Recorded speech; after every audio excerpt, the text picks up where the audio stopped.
كنت قلت بأن أوروبا خصها تخرج من مجال الراحة اللي كان عندها لا زون دو كونفور، وبأن يجب البحث عن حل لهذا النزاع، وليس فقط دعم مسلسل اللي يمكن له يطول واللي يبقى سنوات لغياب إرادة لدى الأطراف الأخرى، وبأن الاعتراف الأمريكي فتح القنصليات كانت فيه إشارة كذلك إلى دول اللي هي معنية بهذا النزاع هذا لقربها منه، واللي هي الدول الأوروبية.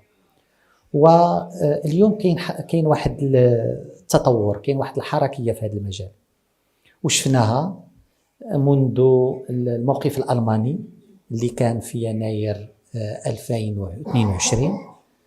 شفنا لما قام السيد رئيس الحكومة الإسبانية بزيارة للمغرب، وبعد لقائه مع جلالة الملك كان الإعلان المشترك من إسبانيا، واللي هي عندها معرفة قوية بهذا الملف بحكم التاريخ وبحكم الجغرافيا كذلك.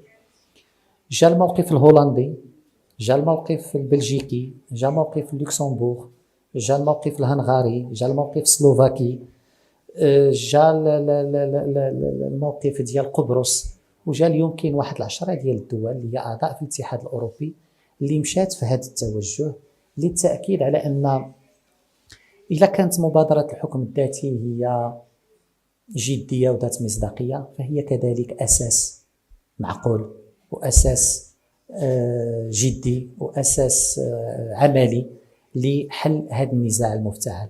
كاين هذا التطور على مستوى أوروبا، وأنا قلت 10 دول اليوم من الاتحاد الأوروبي اللي غادا في هذا التوجه، دول أخرى غادي تلتحق بها، وكان شار لها جلالة الملك محمد السادس في خطاب العرش في هذه السنة بذكر هذه الدول اللي مشات في هذا التوجه. ونفس التوجه كنشوفه في دول أخرى. اليوم 38 دولة في إفريقيا اللي كتعلن عن دعمها لمبادرة الحكم الذاتي، بالإضافة ل 30 اللي فاتحة القنصلية. كاين دول في آسيا، في المحيط الهادي، في الكاريب، دول عربية. إذن فبحال قلت القطار غادي، القطار ديال أن هذا الحل ما يمكن له يكون إلا في إطار الأمم المتحدة، وأن هذا الحل ما يمكن له يكون إلا في إطار بالنسبة للمغرب في إطار مبادرة الحكم الذاتي، في إطار إرادة اللي خصها تعبر عليها الأطراف لإنهاء هذا النزاع اللي عنده تأثير كبير على الأمن والاستقرار في شمال إفريقيا وفي حوض البحر الأبيض المتوسط. شكرا.